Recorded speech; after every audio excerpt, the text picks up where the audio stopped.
Yes, मैं जीता, मैं फर्स्ट आया। थक गए यार।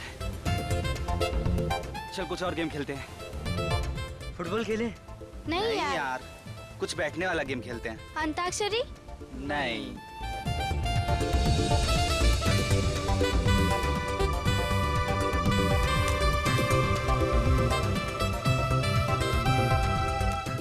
क्या है ये? क्या है? ट्रूथ एंड डेयर खेलेंगे। अच्छा अच्छा। अच्छा आइडिया है। हाँ, हाँ। Let's play. Ready guys? Ready. Manik गया। बोल मानिक, ट्रूथ या डेयर? डेर, बोल क्या करना है? पक्का पलटेगा तो नहीं? नहीं पलटूंगा यार, बोल। जाके हम सब के लिए नारियल पानी लेके आ, वो भी अपने पैसों से। गया आज ये। देख लूंगा यार, तेरी बारी आने दे। 5 स्टार होटल में पार्टी लूंगा। जा जा जा। रोहन रोहन, बोल ठाकुर, सच बोलेगा या करतब दिखाएगा? सच बोलूं और तेरे सामने? हम तो करतब दिखाएंगे। चल ठीक है, फिर जा उस समंदर में जाके डुबकी मार, वो भी 5 मिनट तक। ठीक है मी, तुझे पता है ना कि मैं तैर नहीं पाता हूँ। तो मैंने कब बोला तुझे तैरने को? मैं तो बोल रहा हूँ जाके डुबकी लगा। 5 मिनट कैसे रह पाएगा वो? Be fair.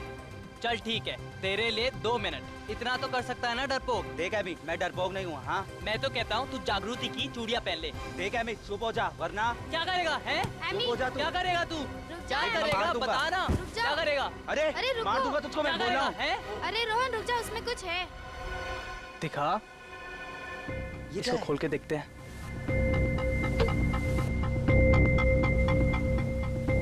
अरे रुक, ये क्लिप है ना, इससे निकाल।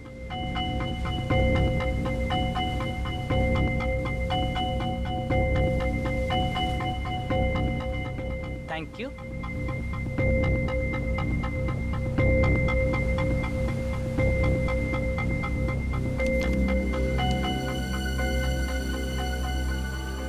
क्या लिखा है इसमें?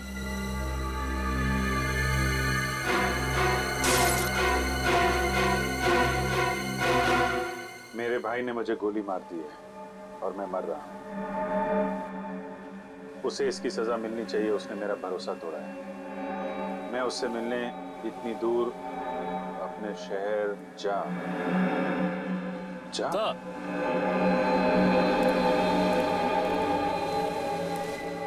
इस बॉटल में थी ये चिट्ठी। जी सर। और तुमने इसे तोड़ दिया? सर वो चिट्ठी पढ़ते वक्त हाथ से छूट गई, सॉरी सर। खून तो हुआ है, कब हुआ है, कहाँ हुआ है, ये पता नहीं चल रहा है। और सर किसका? सिर्फ एक चिट्ठी और इस टूटी हुई बोतल से कैसे पता लगाएंगे? सर सिर्फ इतना ही लिखा है कि उसके भाई ने उसे मारा है। उसका भाई कहाँ है, कौन है उसका भाई, कुछ भी नहीं लिखा है। और लिखते लिखते वो अटक गया, यानी कि उसकी सांस अटक गई होगी। नहीं पूर्वी, सांस नहीं अटकी होगी। नहीं तो वो चिट्ठी को बोतल में डाल के समुद्र में कैसे फेंक पाता? जरूर कुछ और हुआ होगा, कुछ अचानक। शायद वो खूनी वापस आ गया हो और हड़बड़ी में आके उसने सेंटेंस को आधा छोड़ दिया, चिट्ठी को बोतल में डाला और समुद्र में फेंक दिया। मगर एक बात पक्की है, ये बॉटल, उस आदमी ने ये बोतल समंदर के बीच में ही फेंकी होगी, शायद किसी टापू से या शिप से। ये आदमी आया कहाँ से था, इस पर लिखा है ना, मैं उससे मिलने इतनी दूर अपने शहर जा से आया। जा से क्या आ सकता है? JA, Jamshedpur, sir Jabalpur, Jammu, Jaipur. जा से जापान। बेटी, इस केस की तह तक जाना ही पड़ेगा। हाँ सर, लेकिन कैसे? न खूनी का पता है, न मरने वाले की पहचान। हमारे पास तो कोई लाश भी नहीं है, बल्कि हमें तो ये भी नहीं पता है कि ये बोतल कितने साल पहले फेंकी गई थी। मानता हूँ रजत, मामला मुश्किल है, मगर जरा सोचो, जिस आदमी ने मरते मरते न्याय के लिए इतनी कोशिश की है, देर से सही लेकिन उसे न्याय तो मिलना ही चाहिए।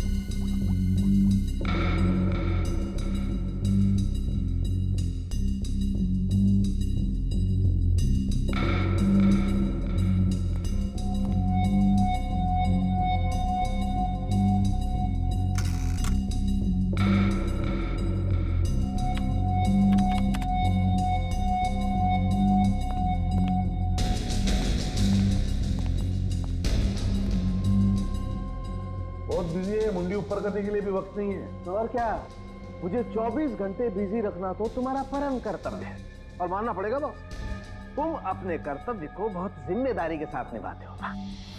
मेरी तारीफ कर रहा है या? तारीफ बॉस, 100% तारीफ। तो फिर पता क्या पता चला? इस बार ज्यादा कुछ पता नहीं चला बॉस। हथियार डाल दिया ना सारुण की? अरे बॉस क्या है, मैं इस बोतल को अच्छी तरह से चेक करके कुछ और पता लगाने की कोशिश कर रहा था बॉस, लेकिन सारुण के हमारे पास ये बोतल और वो चिट्ठी, सिर्फ 2 ही सुराग है। और फिर ये भी पता नहीं कि खून 1 साल पहले हुआ या 10 साल पहले, इसलिए रो मत। एक मिनट, रो नहीं रहा, 1 मिनट ठहरो जरा।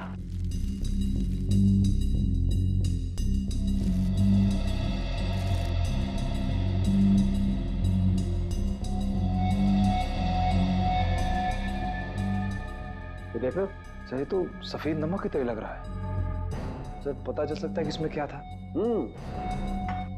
ये बोतल एक शराब की बोतल थी और उस चिट्ठी को इस बोतल में डालने से पहले इस बोतल को खाली किया गया था। शराब की बोतल? हाँ राजू, अल्कोहल टेस्ट एकदम पॉजिटिव है। अच्छा सारुण के, तू बता सकता है इस बोतल में कितनी पुरानी शराब थी? इससे अंदाजा लगा सकते हैं कि ये चक्कर कितना पुराना है। नहीं बस, ये मुमकिन नहीं है। फिर रोने लगा तू? अरे रोने की बात नहीं है। तो फिर? दरअसल इस बोतल में जितनी भी शराब थी वो सब उड़ चुकी और समंदर के खारे पानी में बहते बहते इसके सारे के सारे केमिकल कॉम्बिनेशन बदल चुके हैं। मतलब इस बोतल के बारे में अगर हमें और जानना है, जैसे कि ये कहाँ बनाई गई, इसका डिजाइन क्या था, तो हमें इसके सारे टूटे हुए टुकड़ों को जोड़ना पड़ेगा। हाँ, कोशिश करके देख सकते हैं, लेकिन अच्छा सारुण के, इस बोतल के अंदर जो वो चिट्ठी मिली है जिस पर खून लगा हुआ, उस खून का डीएनए टेस्ट तो किया है ना तुमने? हाँ सर। तो फिर क्या पता चला? ये खून किसी आदमी का है जिसकी उम्र 30 से 40 साल के बीच की होगी। लेकिन साहब, इसके अलावा हमें और कोई खास बात नहीं पता चली जिससे इस आदमी की पहचान हो सके। अच्छा, और कुछ नहीं? नहीं, क्योंकि खून पूरी तरह से सूख चुका है, इसलिए ये पता लगाना बहुत मुश्किल है कि कितने साल पहले इस कागज पर लगा होगा। लेकिन ये कागज, इस कागज से तो कुछ पता चला होगा। हाँ, ये कोई साधारण कागज नहीं है। मैंने इस कागज के छोटे से टुकड़े पर एक खास केमिकल टेस्ट किया है। ये देखिए सर, ये हरे रंग के दाग दिख रहे हैं आपको? हाँ। ये क्लोरोफिल के दाग हैं जो हरे पत्तों पे पाए जाते हैं, प्लांट सेल्यूलोज। सर, ये कागज कोई मशीन में बनाया हुआ कागज नहीं है, इनफैक्ट हैंडमेड पेपर है जो सूखे फूल और पत्तों से बनाए गए। और एक बात सर, इस पेपर पर यहाँ पर मुझे कुछ एम्बोस किया हुआ दिखा है।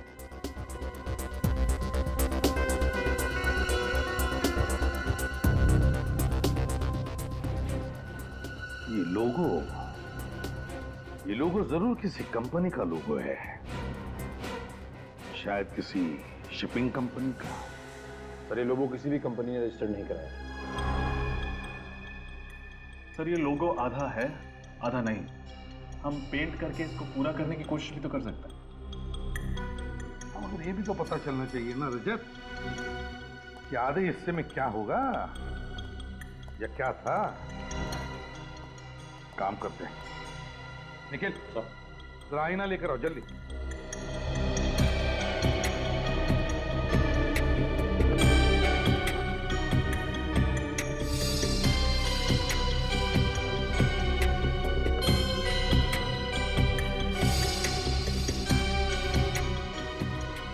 ये देखो सर, रिफ्लेक्शन में तो साफ दिख रहा है बी अक्षर, कैपिटल बी। इसका मतलब है ये पेपर खास तौर पर किसी के लिए बनाया गया था। ये हैंडमेड पेपर, जिसके लिए भी ये पेपर बना है उसका नाम शायद बी से शुरू होता है।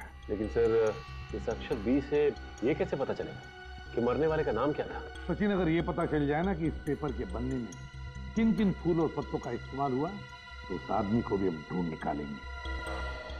सर, फूल पत्तों की खास जानकारी तो एक बॉटनिस्ट को ही होगी। बॉटनिस्ट? मिस्टर अभिजीत, आपकी ये फॉरेंसिक रिपोर्ट 100% सही है। ये पेपर वनस्पति के अलग अलग भाग से बनाया है, जैसे कि फूल, पत्ते, घास और पेड़ की शाखाओं को सुखाकर बनाया गया है। सर ये तो बहुत कॉम्प्लिकेटेड रेसिपी है। किस चीज का कितना भाग है ये कैसे पता चलेगा? अगर आप चाहें तो इस पेपर के मैं सारे भाग, सारे कंपोनेंट अलग करके आपको दे सकता हूँ, लेकिन पहले मुझे पता तो चले कि आप एग्जैक्टली जानना क्या चाहते हैं। जानना तो हमें ये है सत्कार जी कि जिस आदमी ने ये नोट लिखा है वो कौन था और रहता कहाँ था। अब ये मैं कैसे बता सकता हूँ? ठीक है, फिर आप ये बता दीजिए ये जो पेपर जिन फूल और पत्तों से बना है वो कहाँ पाए जाते हैं? सर इसके लिए मुझे थोड़ा वक्त चाहिए, कुछ टेस्ट करने पड़ेंगे और टेस्ट के वक्त शायद ये नोट खराब हो सकता है। नहीं, आप उसकी चिंता मत कीजिए, इसका फॉरेंसिक एग्जामिनेशन हो चुका है।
पेपर के अंदर सूखी हुई पत्ती। ऐसा ही एक स्पेसिमेन मेरे पास भी है।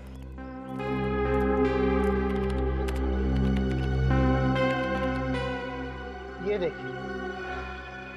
सर ये दोनों पत्ते तो एक जैसे हैं। ये कैसे पता चलेगा कि ये कौन से पेड़ के हैं? ये देवदार पेड़ के पत्ते हैं। देवदार?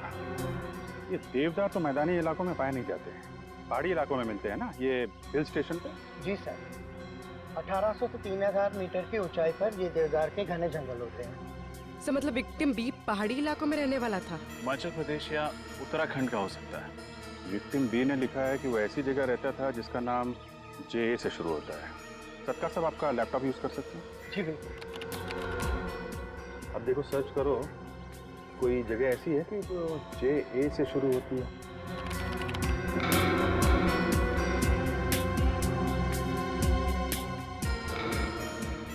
सर उत्तराखंड में तो ऐसी कोई जगह नहीं है। हिमाचल प्रदेश देखो।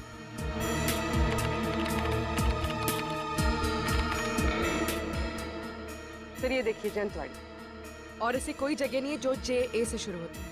गुड, चलो कम से कम ये तो पता चल गया कि विक्टिम बी हिमाचल प्रदेश का है, शायद जंतवाड़ी का। किसका खून हुआ साहब जी? कोई हमारी जंतवाड़ी का था क्या? हाँ, हमें शक है कि वो आदमी जंतवाड़ी का ही रहने वाला था। तो साहब इतने सालों में हमारे कस्बे में तो ऐसा कुछ हुआ नहीं सर कभी। शायद वो आदमी पहले यहाँ पे रहता था, बाद में किसी और शहर में बस गया हो। अच्छा साहब, अब हम आपकी मदद कैसे करें ये बताइए। ये कागज देखकर। ये कागज? अब इसे देख के हम आपको क्या बताएं साहब। देखो, हमें ये पता करना है कि जंतवाड़ी में ऐसी कोई मिल है क्या जहाँ पे ऐसे हैंडमेड पेपर्स बनाए जाते हैं? नहीं साहब, ऐसा तो कोई मिल नहीं है इधर। अच्छा, ये फूल और देवदार के पत्तों को सुखा के कागज बनाया जाता था ना, वो यहाँ पे कहीं बनता है क्या? कोई ऐसा आदमी हो जो बनाता हो? अब भी नहीं है, मगर पहले था। पहले था? हाँ साहब जी, कुछ साल पहले देवदार के पेड़ों को काटने पर पाबंदी लगाई गई थी, मगर उससे पहले देवदार के पत्तों से ऐसे कागज एक वर्कशॉप में बनते थे।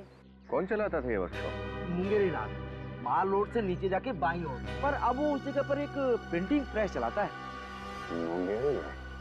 आप ये पेपर देखिए, ये आपके हैंडीक्राफ्ट वर्कशॉप में बनाया गया? हाँ, ये कागज मैंने बनाया था। मेरा मतलब पूरा राइटिंग पैड मैंने बनाया था।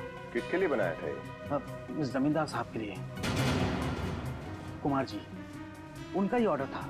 उन्होंने खासतौर से कहा था कि उनके परिवार के हर सदस्य के नाम पे लेटर पैड बनाया जाए और सबके नाम की पहला अक्षर लेटर पैड पे छापा जाए। अच्छा, उनके परिवार में किसका नाम है जो बी से शुरू होता है? नहीं साहब, नहीं जानता। हवेली कहाँ है उनकी? साहब आप माल रोड से आए ना, पीछे जो टेकरी है ना उसी पर हवेली है। Thank you.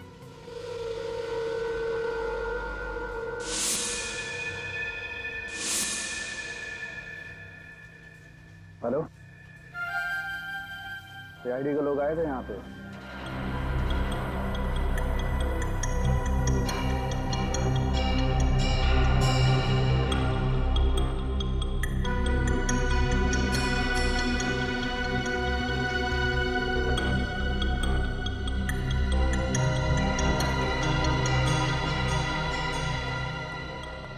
रजा, बॉटल बन गई? यस सर, हो गया। Wonderful, very good. सर ये बॉटल की एक तरफ किसी कंपनी का लोगो छपा हुआ है। हाँ, ठीक है। और बॉटल की दूसरी तरफ 50 एम्बॉस्ड है।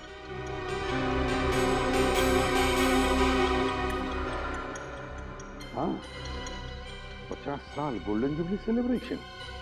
तो हो सकता है स्पेशल एडिशन के लिए कोई खास बॉटल बनाई हो। हाँ, हो सकता है। एक काम करो, इंटरनेट से पता लगाओ ये लोगो किस शराब बनाने वाली कंपनी का है।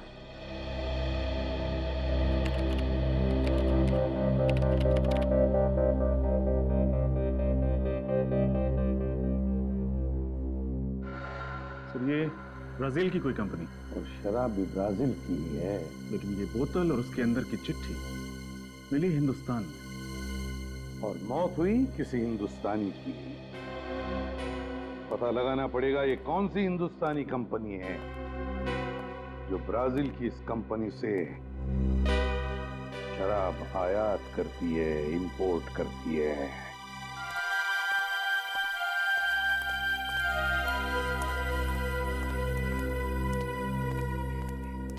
हवेली का हाल तो बड़ा बुरा है। देख के लगता है कि यहाँ पे सालों से कोई नहीं आया होगा। हाँ सर, वहाँ हवेली का गेट भी टूटा हुआ था। और ये देखिए, ये ताला, इस पे भी जंग लगी हुई है। सर कोई बेवकूफ ही होगा जो इतनी करोड़ों की प्रॉपर्टी को सड़ने के लिए छोड़ रखा है, वरना रेंट पे दे देता, बेच देता, इसको होटल बना देता। क्या कर रहे हो? अच्छे घर के लगते हो। कुमार जी के बंगले में कैसे आए? किसको पूछकर फाटक लांग कर गए हो? देखिए आप गलत समझ रही है, हम लोग तो रिश्तेदार हैं, कुमार जी के रिश्तेदार हैं। बाहर रहते हैं ना हम लोग, अमेरिका में। तो काफी सालों बाद यहाँ आए तो सोचा कुमार अंकल से मिल ले। यहाँ तो सब कुछ बंद पड़ा है और कुमार अंकल फोन भी नहीं उठा रहे हैं। नंबर वंबर बदल गया क्या उनका? जमींदारों के यहाँ पर मेहमान बनकर तो बहुत लोग आते हैं, पर आप लोगों को इससे पहले यहाँ नहीं देखा है। वो हम लोग दूर के रिश्तेदार हैं। क्या है कि काफी सालों से यहाँ आए नहीं है, तो आपने इसीलिए देखा नहीं होगा। आप पड़ोस में रहती हैं क्या? जी हाँ, मैं यहीं पे रहती हूँ। कुमार जी से तो घर जैसा नाता है। ये हवेली गुंडों का अड्डा ना बन जाए इसीलिए नजर रखती हूँ। गुंडों का अड्डा? क्यों, कुमार अंकल के यहाँ कोई नहीं रहता क्या? यहाँ पे सब उल्टा पुल्टा हो गया है। अब कुमार जी का परिवार यहाँ पे नहीं रहता है, मुंबई में रहता है। कब से? 2005 से। क्यों है ऐसा क्या हो गया? कुमार अंकल हवेली छोड़ के मुंबई चले गए? उनका वो बड़ा बेटा है ना विक्रम। विक्रम ने क्या किया? वो घर संपत्ति के झगड़े में किसी रिश्तेदार को उसने चाकू मार दिया था। ये विक्रम भी ना, बेचारे कुमार अंकल कितना परेशान हुए होंगे। तो केस वेस बन गया होगा, पुलिस केस? नहीं, ऐसा कुछ नहीं हुआ। कुमार जी ने बात को दबा दिया और रातों रात घर छोड़ के चले गए। तब से इस हवेली में कोई आता नहीं है। उनका एक बेटा था ना, वो बा नाम। कौन? बलबीर? बलबीर। ये बलबीर भी मुंबई चला गया क्या? वो अकेले यहाँ कैसे रहता? वो अपने माता पिता के साथ चला गया। आप लोग इतनी दूर से आए, कोई फायदा नहीं हुआ। मुझे भी मंदिर जाना है, अब आप लोग भी जाइए। नमस्ते। Thank you.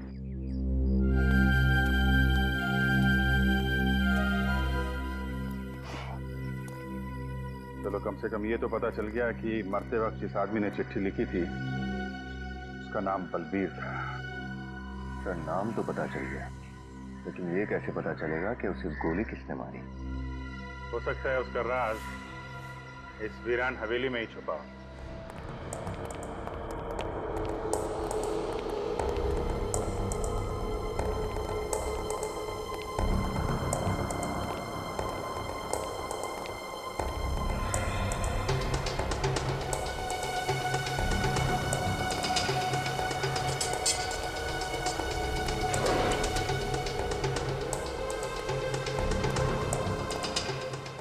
चेक करो, शायद कोई काम की चीज मिल जाए।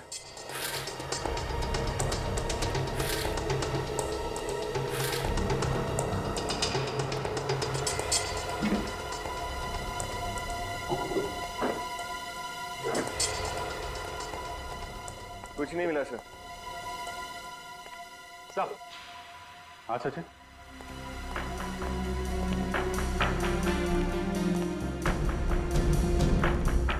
ये देखिए, बॉम्बे के कुछ नंबर, रियल स्टेट एजेंट्स। रातों रात हवेली छोड़ के भागे हैं तो मुंबई में घर तो चाहिए होगा ना। हाँ सर, तो ये लोग काफी अमीर लोग हैं। मतलब किराए के घर में तो नहीं रह रहे होंगे, कहीं ना कहीं फ्लैट खरीदा होगा या बंगलो खरीदा होगा। फ्लैट खरीदा या बंगलो, ये तो स्टेट एजेंट्स ही बताएंगे। मैंने ये जो बाहर औरत मिली थी ना, रजनी, उससे इस घर में रहने वालों के स्केच बनवाना।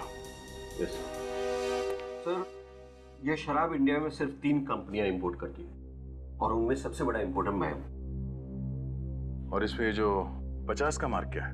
ब्राजील की कंपनी ने जब 50 साल पूरे किए तो उन्होंने एक स्पेशल कंसाइनमेंट तैयार की थी, limited edition. Limited edition? Yes sir, special edition. तो ये लिमिटेड एडिशन की शराब को इंपोर्ट करने का कॉन्ट्रैक्ट भी इन तीनों इंपोर्टर्स को मिला था? नो सर, सिर्फ मेरी कंपनी को ही मिला था। अक्टूबर 2007 का ये स्पेशल बैच था। अक्टूबर 2007 का लिमिटेड एडिशन। मुझे लगता है कि इस बलवीर का मर्डर उसी समय हुआ होगा। मिस्टर उत्तम, हमें लगता है कि बलवीर का खून किसी शिप में हुआ था। क्योंकि आप ये शराब इंपोर्ट करते हैं तो आप इसे सप्लाई भी करते ही होंगे। 2007 का रिकॉर्ड चेक करके बता सकते हैं कि आपने 2007 में ये शराब किस किस को सप्लाई किया था? हाँ सर, मैं अभी बताता हूँ। प्लीज।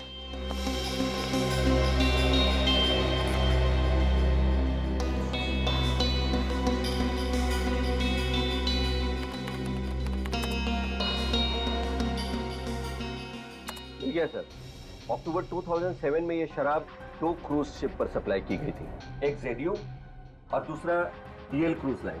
जेडियो पर ये कंसाइनमेंट समय पर नहीं पहुंचे सर, इसलिए कंसाइनमेंट लिए बगैर ही उससे रवाना हो गई। दूसरी शिप अक्टूबर 2007 में ये शराब डीएल क्रूज लाइन पर 60 बॉटल का कंसाइनमेंट गया था। Thank you Uttam ji, thanks a lot. My friend. अरे नयन सुख, अरे जल्दी कर, तू मेरा असिस्टेंट होके भी आज तक तूने मुझे कोई सुख नहीं दिया रे। ऐसा क्यों बोल रहे हैं सर? अब तक तो सीआईडी भी नहीं आई। मेरे तो हाथ पांव ढीले पड़ रहे हैं सर, कहीं आपके साथ साथ मुझे भी ना अंदर कर दे। मुंह बंद रख कर ढूंढ जल्दी। प्रताप जी सर। सीआईडी सर, मैंने तो सिर्फ उनको मकान दिलाया था, बाकी मैं कुछ नहीं जानता सर। नहीं, घबराने की कोई बात नहीं। अगर आप कुमार परिवार के बारे में कुछ भी खास जानते हैं तो बताइए। हाँ सर, है ना खास बात। इस पार्टी के अलावा आज तक किसी ने भी फुल पेमेंट देके प्रॉपर्टी नहीं खरीदी। पूरा पेमेंट कैश में? हाँ मैडम, बहुत अमीर आदमी थे पर पैसों के लिए झगड़ते थे। कोई भी साथ रहना नहीं चाहता था। मुझसे कहा कि 3 मकान ले लें, वो भी कैश पेमेंट, ब्लैक मनी।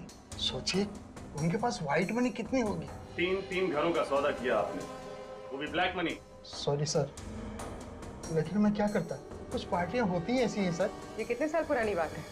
ये जून 2005 की मैडम। जून 2005 यानी 7 साल पुरानी। हाँ मैडम। फिर भी ऐसे स्पेशल क्लाइंट्स का चेहरा तो आपको याद होगा ही। हाँ मैडम, याद है ना। सर, ये फाइल मिल गई। ये देखिए, ये उनके पासपोर्ट साइज फोटो भी हैं और उनके सिग्नेचर हैं इस पेपर पर। इसका मतलब हम लोग सही राह पर हैं। अच्छा, आपने कहा था कि 3 घरों का सौदा हुआ था, राइट? हाँ सर। सर, एक तो उनके पिताजी ने लिया था, मिस्टर कुमार, और दूसरा उनके बड़े बेटे मिस्टर विक्रम, और तीसरा उनका मझला बेटा अभिमन्यु ने लिया। और उनका सबसे छोटा बेटा बलबीर, उसने कोई घर नहीं खरीदा? हाँ सर, उसके पास पैसे नहीं थे, इसलिए वो घर नहीं लिया। वो अपने पिताजी के साथ ही रहता। Thank you.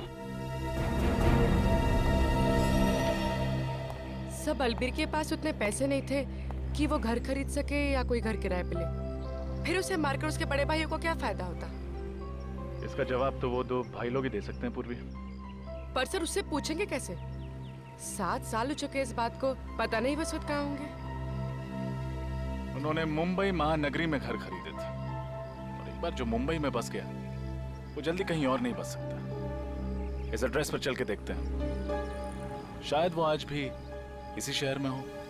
DL cruise liner हमारी ही कंपनी की क्रूज लाइनर थी। हाँ सर, शिप पुरानी हो गई थी, इसलिए 2009 में उसे शिप ब्रेकिंग के लिए शिपयार्ड में भेज दिया गया। और आप जिस सफर के बारे में जानना चाहते हैं वो 3 अक्टूबर 2007 में हुआ था। सर मेरा यकीन मानिए उस शिप पर कोई मर्डर नहीं हुआ था। आप हमारा यकीन कीजिए कि उस शिप में एक आदमी का मर्डर हुआ था। सर मैं यहाँ 9 साल से काम कर रहा हूँ और मेरे जहाज पर कोई मर्डर हो और मुझे पता ना हो, ऐसा तो हो नहीं सकता। 3 अक्टूबर 2007 उस जहाज में जितने भी लोग थे स्टाफ में, उनका नाम तो याद होगा ना आपको? बुलाइए उन्हें जल्दी। जी सर। सुरेश, तुम और राहुल मेरे कैबिन में आओ। पैसेंजर लिस्ट चाहिए हमें। जी सर।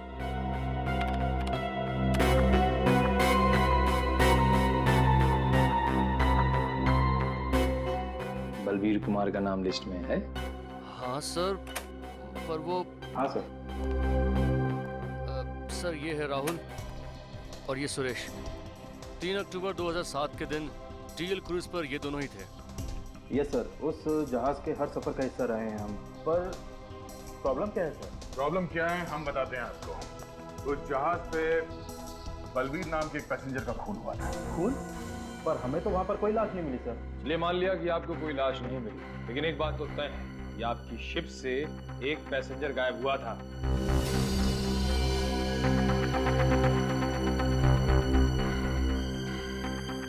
हाँ सर, एक पैसेंजर गायब तो हुआ था।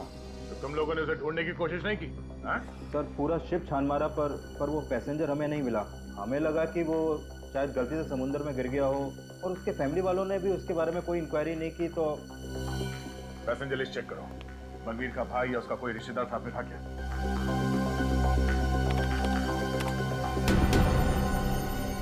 नहीं सर, वो अकेला था। इसका मतलब यही हो सकता है कि बलबीर का भाई गलत नाम से एक झूठी पहचान पर सफर कर रहा था। हमें यहाँ बुलाने की वजह क्या है? आखिर चल क्या रहा है? बलबीर की मौत का आपको कैसे पता चला? और आप लोग इतने यकीन के साथ कैसे कह सकते हैं कि वो बलबीर ही था? आप लोगों को किसने बताया? इस चिट्ठी ने। बलबीर ने आपसे खुद कहा कि वो मर चुका है? जी हाँ।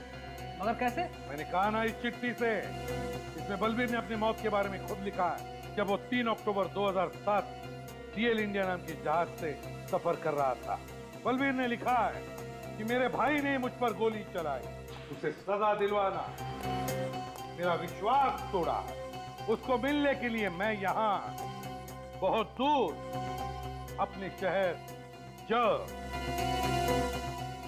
का मतलब है जंतवाड़ी, जहाँ से आपके परिवार के बारे में हमें पता चला। बलबीर मर चुका है 2007 में, हमें पता ही नहीं चला।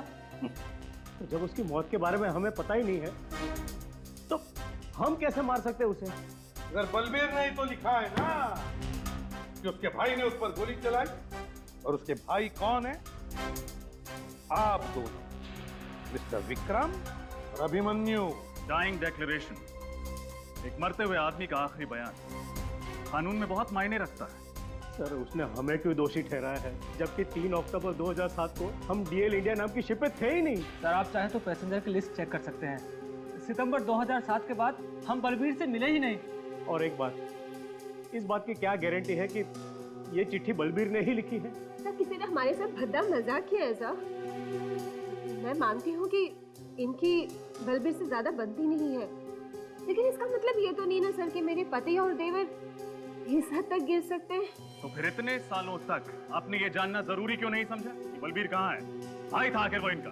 सर हमारा बलबीर से पैसों और जंतवाड़े की हवेली को लेकर प्रॉब्लम चल रहा था और इसी बात को लेकर वो हमसे नाराज था और हमारे माँ बाप के देहांत के बाद तो हमसे कोई नाता रखना ही नहीं चाहता था। एक बात आप सब लोग ध्यान में रखना है, जब तक हमारी तहकीकात पूरी नहीं होती आप में से कोई भी ये शहर छोड़कर नहीं जाएगा, समझे? जा सकते हैं आप लोग।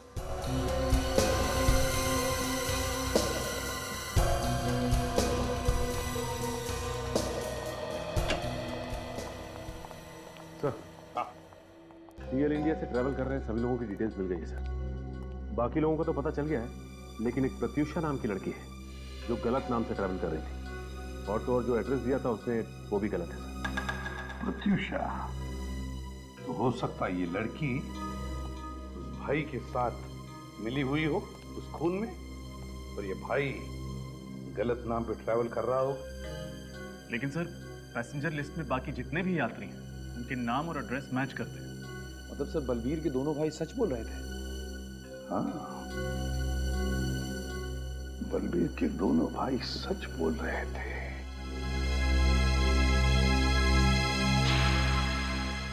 अच्छा, क्या हुआ सर? रजत, बलबीर के भाई विक्रम और अभिमन्यु ने हमसे कहा कि सितंबर 2007 के बाद उन्होंने बलबीर को देखा ही नहीं था और बलबीर की मौत हुई अक्टूबर 2007 में। तो इसका मतलब है उस एक महीने में, मतलब सितंबर और अक्टूबर के बीच बलबीर जंतवाड़ी में ही था। जंतवाड़ी में। सर लेकिन जंतवाड़ी के उस हवेली पर जो औरत थी उसका कहना था कि बलबीर वहां कभी आया ही नहीं, तो क्या वो औरत झूठ बोल रही है? हो सकता है बलबीर उस जंतवाड़ी की हवेली में रुका ही ना हो, जंतवाड़ी में ही किसी और जगह पे ठहरा।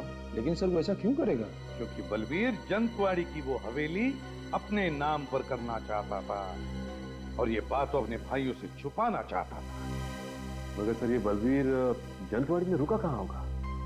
वो तो हम पता लगा ही लेंगे सचिन, पता लगा ही लेंगे, लेकिन उससे पहले ये पता लगाना चाहिए ये बलबीर जंतवाड़ी में किस वकील से मिला था।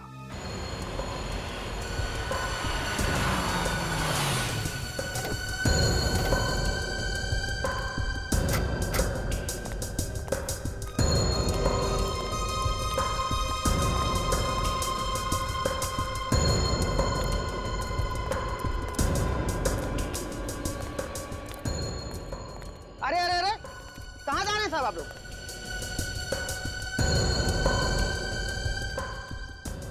कहाँ जा रहे हैं साहब आप लोग? वो संजीव साहब से मिलना था। आप लोग कौन है? सीआईडी मुंबई। सीआईडी? आप ही लोग उनसे मिलने गए हो साहब? वो क्या? मगर हमने तो उनसे कहा था कि हम यहाँ घर पे आ रहे हैं उनसे मिलने के लिए। पता नहीं था। लेकिन हमसे मिलने कहाँ गए, कुछ तो बताया होगा तुम्हें। माल रोड गए साहब वो। Mall road?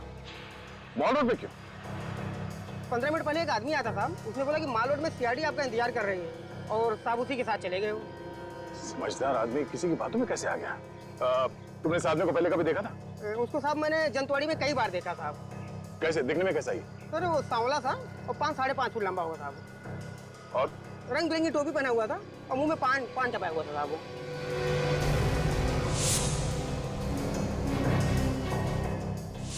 सर हम इस आदमी से पहले मिल चुके हैं, कहीं ये वही तो?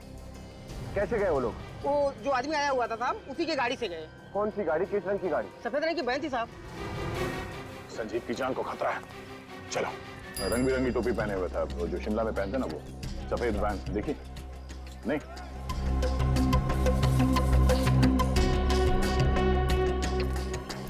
देखिए, आपने किसी ऐसे आदमी को देखा है जिसका रंग सांवला सा है, कद करीब 5-5.5 फीट इंच और सर पर रंग बिरंगी टोपी पहनता है जिस पर हाथ की कारीगरी हुई है, सांवला सा है, अक्सर पान चबाता हुआ यहीं मार्केट में घूमता रहता है और शायद उसके पास सफेद कलर की वैन है। शायद आप मंगू की बात कर रहे हैं। मंगू? जी हाँ, वही। 1 नंबर का छटा हुआ बदमाश है वो, मॉल रोड पर अपना अड्डा जमा कर बैठा रहता है। आपने उसे देखा है क्या अभी? अभी हाँ, वो अपनी गाड़ी में इधर से ही गया है, उस तरफ। Thank you sir. सर, जिस औरत ने उस आदमी को देखा उसका नाम मंगू है, अभी ऊपर की तरफ गया है। चलो। बचाओ! बचाओ! हेल्प! हेल्प! अब तू रोएगा और मैं हंसूंगा। चुप! अरे छोड़ो मुझे, छोड़ो! छोड़ दो मुझे। अरे मैंने तुम्हारा क्या बिगाड़ा भाई, छोड़ दो मुझे। किसके लिए छोड़ दूं? हैं? अरे मेरी बात सुनो, तुम्हें जरूर कोई गलत फहमी हुई है भाई, छोड़ दो मुझे। किसके लिए छोड़ दूं? छोड़ दो मुझे। किसके लिए छोड़ दूं? अरे छोड़ दो मुझे। वकील बाबू, मुझे जाने दो प्लीज, मुझे जाने दो। मैंने तुम्हारा क्या बिगाड़ा है, प्लीज मुझे जाने दो। क्या है ना वकील साहब कि अगर आप जिंदा रहे तो बलबीर के बारे में सीआईडी को सब पता चल जाएगा। अब बलबीर का राज छुपाने के लिए मोटा पैसा लिए। क्या है वकील बाबू, आपकी जबान तो बंद होती नहीं है वकील साहब, मरना तो पड़ेगा ही ना आपको। देखो मैंने तुम्हारा क्या बिगाड़ा, तू मुझे क्यों मारना चाहते हो? मैंने तुम्हारा क्या बिगाड़ा? देखो मुझे जाने दो मुझे, प्लीज मुझे जाने दो, मुझे मत मारो।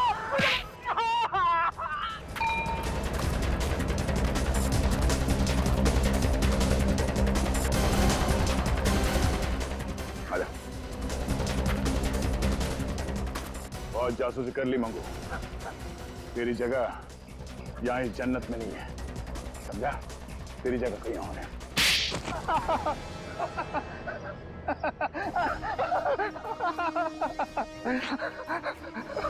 जो कुछ बताएगा सच सच बताना, वरना साहब मुझे सिर्फ इंफॉर्मेशन देने के पैसे मिलते हैं साहब। जब इंजाज साहब के बेटे बलबीर के विषय में कोई भी पूछताछ करता है, बस मैं उन्हें एक फोन लगा देता हूँ सर। किसको बताता था? अब एक औरत है, मैंने उसे देखा नहीं है सर। औरत? तो संजीव जी सर। आपके मुताबिक बलबीर का झगड़ा उनके भाइयों से था? हाँ सर, खानदानी हवेली को लेकर भाइयों में खूब झगड़ा हो रहा था सर। तो बलबीर आपके पास यहाँ आया क्यों? बलबीर के माता पिता के गुजर जाने के बाद वो अपने भाइयों से छुपकर मुंबई से भाग निकला, खानदानी हवेली पर अपना अधिकार जमाने के लिए। उसे यकीन था सर कि उसके भाई आसानी से मानेंगे नहीं और उसके पेपर को कोर्ट में चैलेंज करेंगे। मगर ये औरत कौन है, बलबीर ने कभी बताया? नहीं सर। सर ये बलबीर अचानक यहाँ से भागकर मुंबई क्यों चला गया? हाँ, वो हवेली लेने आया था तो फिर यहाँ से भागा क्यों? पर हाँ सर, उस दिन जाने से पहले। सॉरी, मुझे आने में थोड़ी देर हो गई। कितनी देर लगा दी? मालूम है कोर्ट पहुंचना बहुत जरूरी है। अभी से कोई जरूरत नहीं है एडवोकेट साहब। क्यों? हवेली नहीं चाहिए क्या? नहीं, हवेली तो मुझे चाहिए और हवेली मुझे ही मिलने वाली है। मुझे ही मिलेगी? हाँ, पता नहीं कैसे मेरे भाइयों को पता चल गया कि मैं जंतवाड़ी आया हूँ। आज सुबह ही भैया के घर से फोन आया था, मुझे मुंबई वापस बुलाया और कहा कि हवेली मुझे दे दी जाएगी, उन्हें कुछ नहीं चाहिए। बलबीर ने कहा कि भैया के घर से फोन था। जी। किसने फोन किया बताया? नहीं सर, नाम तो नहीं बताया। ये केस तो फिर से उलझ गया सर। किसका फोन आया था ये तो हमें पता ही नहीं, और बलबीर यहाँ से सीधा जहाज पर गया, लेकिन उसका भाई तो कभी जहाज पर गया ही नहीं। बलबीर ने चिट्ठी में यही लिखा था कि उसके भाई ने उस पर गोली चलाई। ये कैसे हो सकता है? सर उस जहाज पर वो लेडी पैसेंजर भी जो नकली नाम लेकर घूम रही थी, और उसका कैबिन ठीक बलबीर के कैबिन के सामने था। प्रत्यूषा, उसका नाम प्रत्यूषा है। हाँ सर, हो सकता है कि उसी औरत ने बलबीर को पटाकर उस जहाज पर बुलाया हो, लेकिन सर उस औरत को ढूंढेंगे कैसे?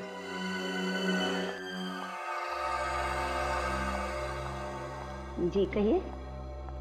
हेलो मैडम, मैं डीएल क्रूज का मैनेजर हूँ। सॉरी इतनी रात को आपको डिस्टर्ब कर रहा हूँ। ओके। मैं एक जरूरी खबर लाया हूँ। खबर? कैसी खबर? हमारी शिप डीएल क्रूज पर मिस प्रत्यूषा ने 3 अक्टूबर 2007 को ट्रैवल किया था एग्जीक्यूटिव क्लास में। उन्हें लकी ड्रॉ में एक फ्री गिफ्ट कूपन मिली है हमारी नई क्रूज पर यूरोप के लिए। तो क्या मैं मिस प्रत्यूषा को पर्सनली ये फ्री गिफ्ट कूपन दे सकता हूँ? प्रत्यूषा? कौन प्रत्यूषा? देखिए हमारे घर में इस नाम की कोई औरत नहीं रहती है, आप शायद गलत एड्रेस पे आए हैं। मिस प्रत्यूषा 91 पॉकेट ए, सतारा कॉलोनी, 7 बंगलोज, अंधेरी वेस्ट, मुंबई।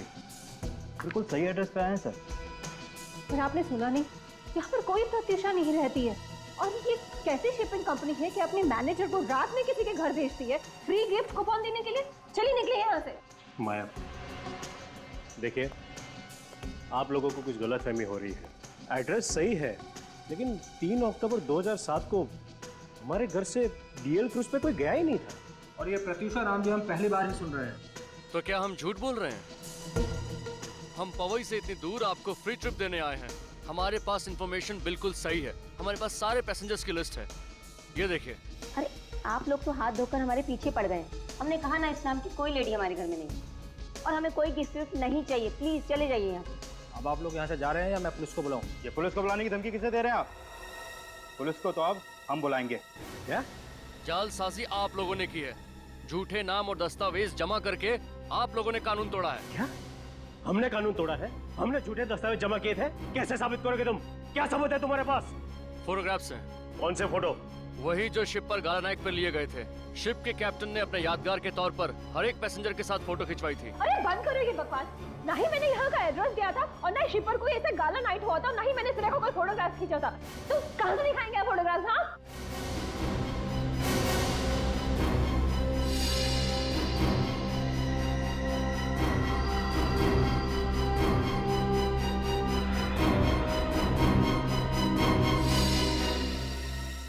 माया, क्या कहा तुमने?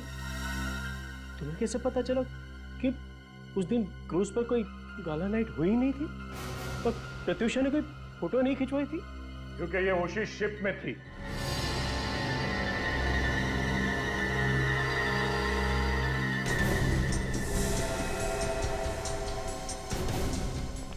राइट माया?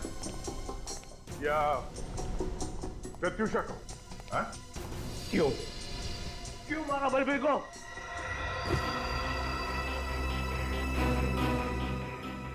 आपके लिए,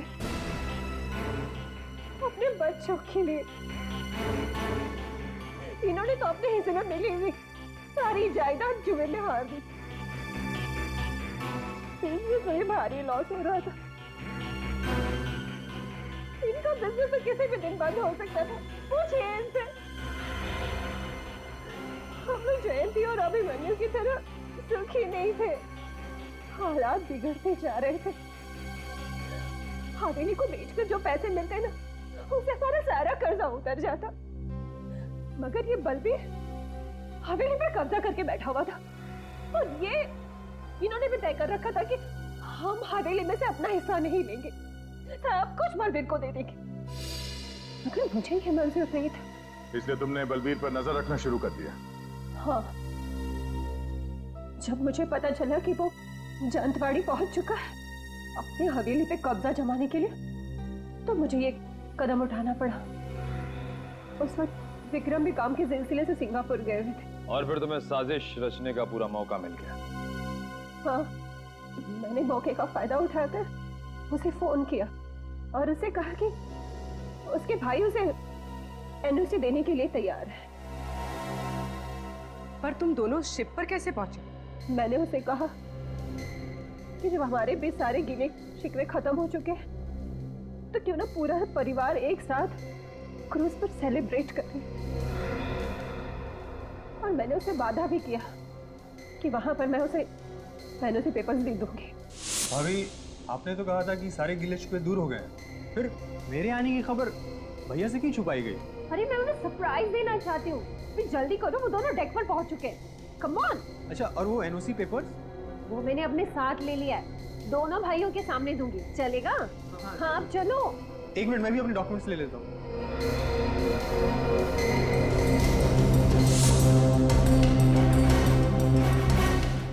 अरे ये अब क्या करी भाभी? बलबीर बेवकूफ तो था नहीं। उसे पता था कि सिर्फ विक्रम के एनओसी से कुछ नहीं होगा, इसलिए मैंने अभिमन्यु भैया का भी नाम जोड़ दिया। एनओसी और अपने भैया से मिलने की खुशी में बलबीर तुम्हारे झांसे में आ गया और तुमने उसे गोली मार दी। लेकिन बलबीर ने तो उस चिट्ठी पर लिखा था कि उसे उसके भाई ने मारा। गोली चलाते वक्त मैंने उसे कहा था कि उसका भाई उससे नफरत करता है। तुम उसके रास्ते के कांटे हो, वो नहीं चाहते कि तुम जिंदा रहो। ये सोचो कि ये गोली मैंने ही तुम्हारा भाई चला रहा है। और ये सुन के बलबीर टूट गया, सदमा बर्दाश्त नहीं कर पाया और चिट्ठी में ये लिख दिया कि उसके भाई ने उसे गोली मारी।